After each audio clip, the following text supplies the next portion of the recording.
young, beautiful, talented. A tight trio that was the heart and soul of a rock group. Life was sweet, man, but not enough. The whole world was out there just waiting, and the beat inside pushed them to where it's happening. Hollywood, USA. Yeah, it happened all right. They got hooked on a non-stop merry-go-round where the only ticket you need is success. Be a winner, man, or forget it. Hello, Vinyl Community. Dave, the pickup artist, with you for another round of Psychedelic Sunday, where the cost of one admission is your mind. This week, we passed up a record store day this year, citing no interesting titles, really. Not much for me there. A couple of things I was interested in, I might look at when it thins out. The 13 Floor Elevators album I'd like to get, and that's about it. That's, not worth waking up for on a Saturday morning as far as I'm concerned. So I'll wait, and hopefully I'll be able to snag that one. I didn't even like the Grateful Dead set that they put out this year. It was from a show I didn't like the set list, so I passed up record store day. The good news is I did pick up some new records this week, starting with this Whole Fill, the fourth record from Country Joe and the Fish. And this is, at this point, the band was splintering. The only two official members left in the band were Barry Melton and Country Joe.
Some of the old guys play a little bit on this, but they brought in some of the, I think the drummer and the bass player for Big Brother. And they also had at one point on here, I don't know which tracks or what track, but Jack Cassidy from the Airplane is also on here. This isn't the best Country Joe album. I love the first two tracks, Here I Go Again. Another thing about this album, the name of the album is called Here We Are Again, but the single they released off of it is called Here I Go Again, which may have been very confusing. It is to me anyway. But the first two tracks are the best. Side two, unfortunately, takes kind of a nosedive. We get some vaudeville type events going on, but they do get their mojo back on the last track called Daughter of Electricity.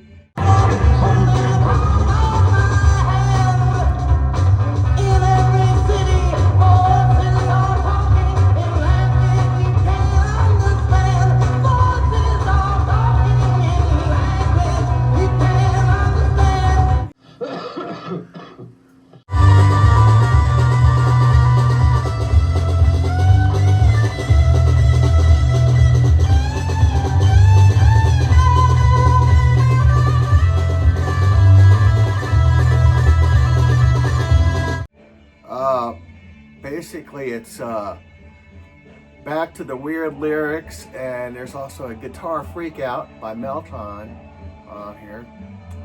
But yeah, I think they followed this up with, they did 2 more albums and a live album, at least one live album, and they were also involved in a movie, which is for another day.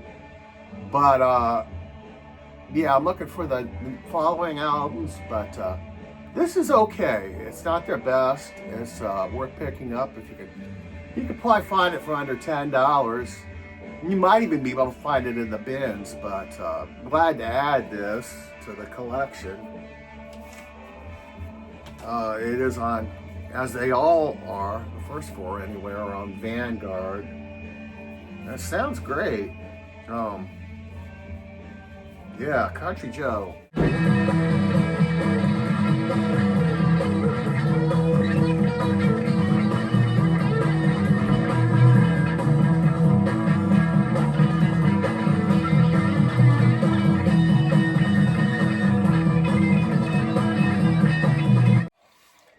This next album I've been wanting to get on vinyl for a long time, but I've always kept putting it off. I'm glad I did because it just came out on MoFi. I'm talking East West by the Butterfield Blues Band. This is their classic 1967 or 66 album. And it broke ground for bands that were blues or R&B to open up their psychedelic side.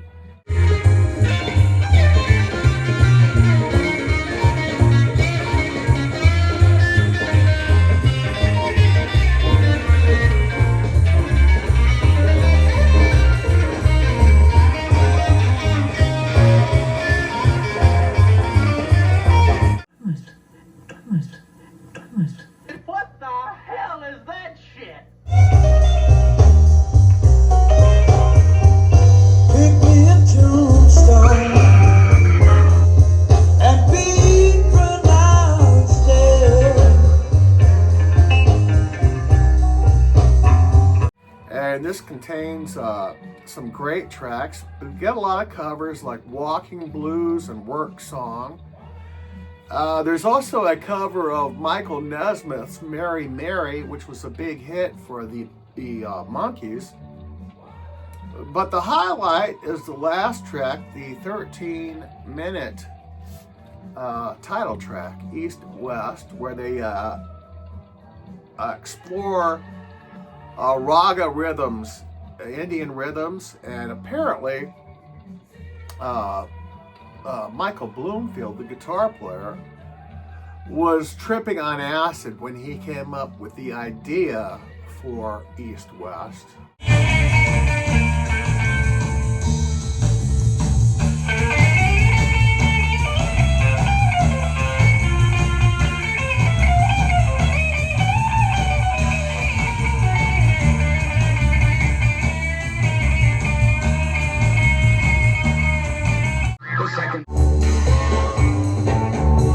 Whatever it was, you know I didn't mean to. I never tried to hurt you. Mary, Mary, where are you going to?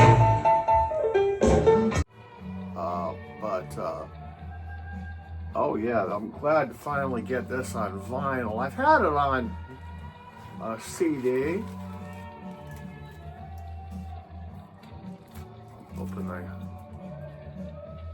Can't wait to hear this on original master recording. The cover of the album was taken at the Chicago Museum of Natural History, probably around 1965, 1966. And this is part of a numbered special edition. This is number 1375. And yeah, Paul Butterfield Blues Band. So the album that began it for the Butterfield Blues Band was their debut. I believe this is a First press, I don't know. Yeah, self-titled. And at this point, the band was Paul Butterfield, vocal and harmonica, Mike Bloomfield, slide guitar, Elvin Bishop, rhythm guitar, Jerome Arnold, bass, Sam Lay, drums, and Mark Naftalin on organ. And yeah, this is it. Blues, R&B blues. And as you can see, they're in front of looks like a head shop. And this is on the Elektra label.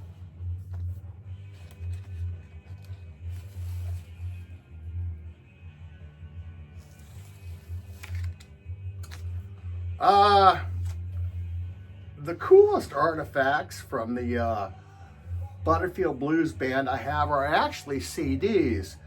Now, the organ player, Mark Naftalin, he started his own label. Yeah, Winter label. It was a CD label.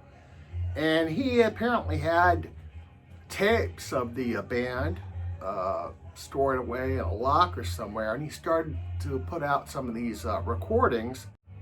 The first one is called Strawberry Jam, recorded in 1966. And the sound quality is so-so. It sounds like they had the guitars turned off at one point. But this is just another cool CD. You get a little bit of liner notes in there. Actually, it's pretty good detailed liner notes and some photos. And on this particular night, they had a guy by the name of David Sanborn sit in. He would go on to become a jazz great. And yeah, they often brought in horn players. And this, I don't know where this was recorded, but it's very cool. Another cool CD from that same label I have is the Paul Butterfield Blues Band, East West Live. This is an album with 3 different versions of East West, and they're all done live. We've got a 13-minute version of East West from Hollywood in 1966. We've got a version from Chicago in 1966, and that clocks in at 16 minutes. And we've also got a almost 30-minute version of East West recorded in Huntington Beach in 67.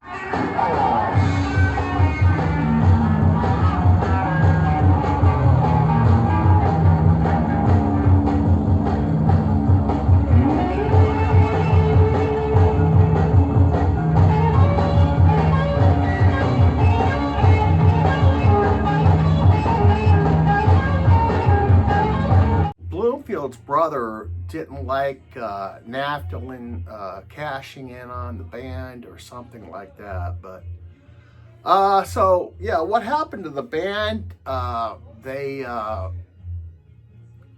Bloomfield left to join Electric Flag, and they brought on Elvin Bishop as the main guitar player. In the 80s, Bloomfield and Butterfield both died of heroin overdoses. Inducted into the Hall of Fame, the 2 surviving members showed up, Elvin Bishop and Mark Naftalin.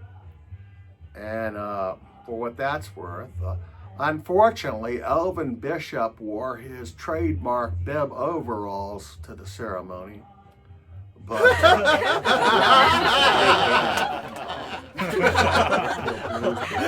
glad to have that a good copy of East West on vinyl. 60 years ago this week, the Shadows of Night put out their debut album on Dunwich. Oh yeah, everything gonna be alright this morning.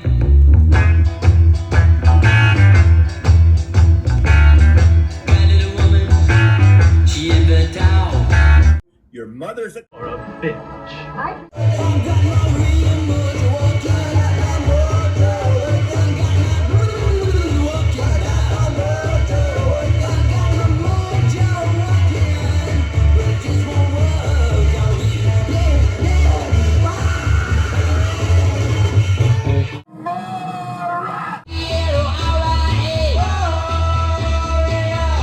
I'm gonna shout all night. Gonna shout at every place. Yeah, yeah, yeah.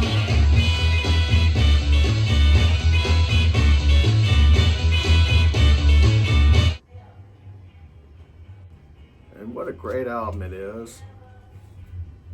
Maximum R&B from the Shadows of Night. We get a lot of blues covers. I just love everything about this band. I have the second album, Backdoor Man, also. I'm looking for the third album, and there's also a live album, I believe, and it is on the Dunwich label. Very cool Dunwich label. But yeah, sometimes I can't tell Shadows of Night's version of Gloria from them's version of Gloria, but I guess that's the fun of it. And that's all I got this week. I hope you all have a great week. We'll see you next week. I'll tell you, Frank.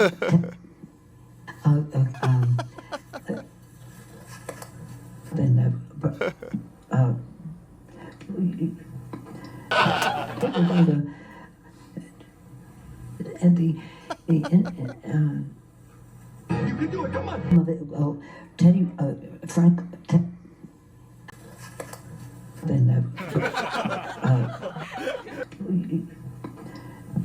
We're going to and we're going to but at the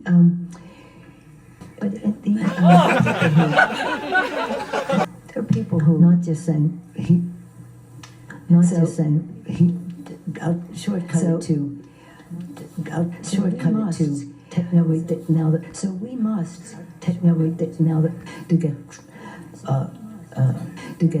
it's if you would go to if you would go to this Arctic this what boom they just what boom they just Holy shit.